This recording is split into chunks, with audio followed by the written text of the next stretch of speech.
அஸ்ஸலாமு அலைக்கும். இன்றைக்கி நான் பண்ண போகிறது ஆம்பூர் மட்டன் பிரியாணி. இது இன்ஸ்டன்ட் பாட்டில் தான் பண்ண போகிறோம். ஸோ ஃபஸ்ட்டு சாட்டே மோட் மீடியமில் வைக்கிறோம். பாட் ஹீட் ஆனதும் அதில் ஒரு 4 டேபிள் ஸ்பூன்ஸ் ஆயில் விடுறோம். இதில் கொஞ்சம் பட்டை, அப்புறம் 8-10 கிராம்பு, ஏலக்காய் சேர்த்து அதை சூடாக்க போகிறோம். அதுக்கப்புறமா ரொம்ப கொஞ்சமாக வெட்டின வெங்காயம் போட்டு இதை லைட்டாக ப்ரௌன் ஆக்கி எடுக்க போகிறோம். அதுக்கப்புறமா 2 டேபிள் ஸ்பூன் கார்லிக் பேஸ்ட் போட்டு ஒரு 1 மினிட் சாட்டே பண்ணி எடுக்கிறோம். அதுக்கப்புறமா 2 டேபிள் ஸ்பூன் ஜிஞ்சர் பேஸ்ட்டும் போட்டு அதையும் ஒரு 2 மினிட் சாட்டே பண்ணி எடுக்க போகிறோம். கொஞ்சமாக கொரியாண்டர் லீவ்ஸும் போட்டிருக்கேன். இதில் ஒரு 3 டேபிள் ஸ்பூன்ஸ் ஃப்ரெஷ்ஷாக அரைச்ச ரெட் சில்லி பேஸ்ட்டும் சேர்த்துருக்கேன். அந்த சில்லி பேஸ்ட் 1 மினிட் வதங்கினதுக்கப்புறமா சாப் பண்ண டொமேட்டோ, ஸ்லைஸ்ட் ஆனியன், அதுக்கப்புறமா கொஞ்சம் மின்ட் லீவ்ஸ் போட்டு அதையும் கொஞ்சம் வதக்க போகிறோம்.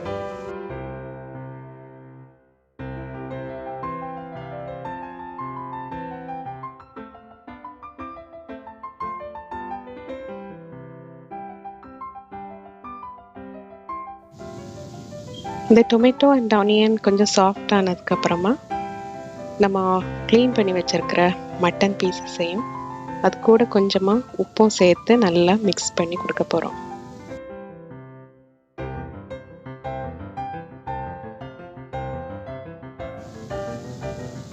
இதை மூடி போட்டு குக் பண்ணிடலாம். இது கூட 1 கப் தயிர் சேர்த்துருக்கேன்.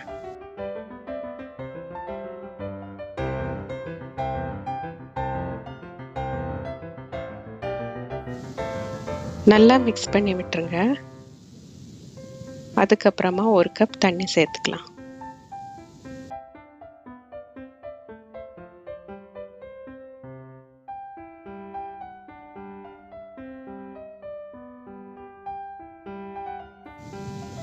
இதை நல்லா மிக்ஸ் பண்ணதுக்கப்புறமா குக்கரோட லிட்டை க்ளோஸ் பண்ணி அந்த ப்ரெஷர் வால்வை சீலிங் பொசிஷனில் வச்சிடணும். அதுக்கப்புறமா இன்ஸ்டன்ட் பாட்டை ஆஃபில் வச்சுருங்க. அதுக்கப்புறமா மேனுவல் ஆர் ப்ரெஷர் மோடில் வச்சு அதை ஒரு 15 மினிட்ஸ்க்கு செட் பண்ணிடுங்க.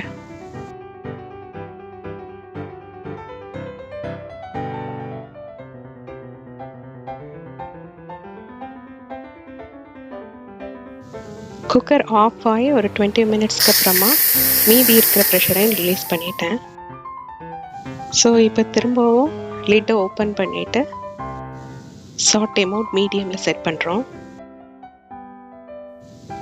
ஸோ இந்த ஸ்டேஜில் மட்டன் நல்லா சாஃப்டாக வெந்தாச்சு. இது கூட மீதி இருக்கிற மின்ட் கொரியாண்டர் லீவ்ஸையும் ஆட் பண்ணுறோம். சுகர் ஒரு பிஞ்ச் ஆட் பண்ணுறேன். அப்புறம் ஒரு 3/4 லைமில் உள்ள ஜூஸையும் ஆட் பண்ணுறேன்.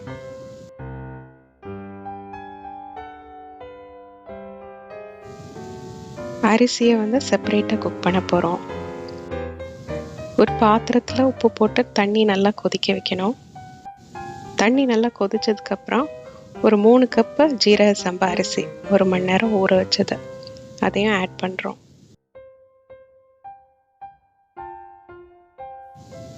அரிசி ஒரு 50% வெந்ததுமே அதை வடிகட்டி வச்சிடணும்.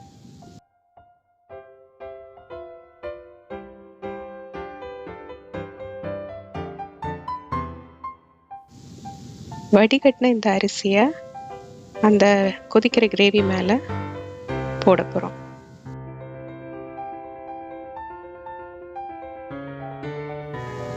இதை மெதுவாக கிளறி கொடுக்க போகிறோம். ஜென்டலாக மேலே இருக்கிற அரிசியை மாத்திரம்தான் கிளற போகிறோம்.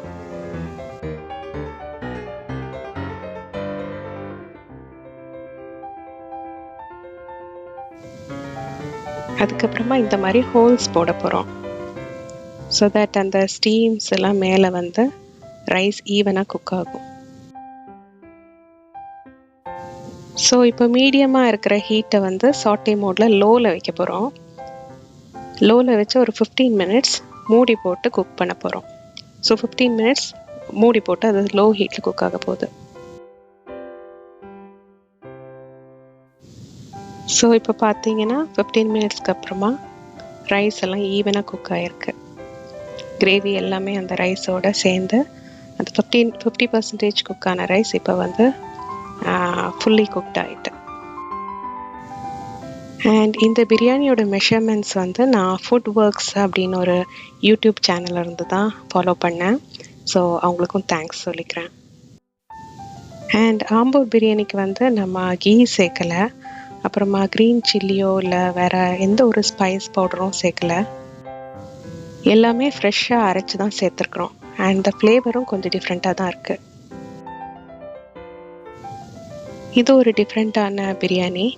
ஸோ இதையும் ஒரு தடவை நீங்கள் ட்ரை பண்ணி பாருங்கள். எங்கள் வீட்டில் எல்லாருக்கும் இது பிடிச்சிருந்தது. ஸோ இது உங்களுக்கும் பிடிக்கும்னு நினைக்கிறேன்.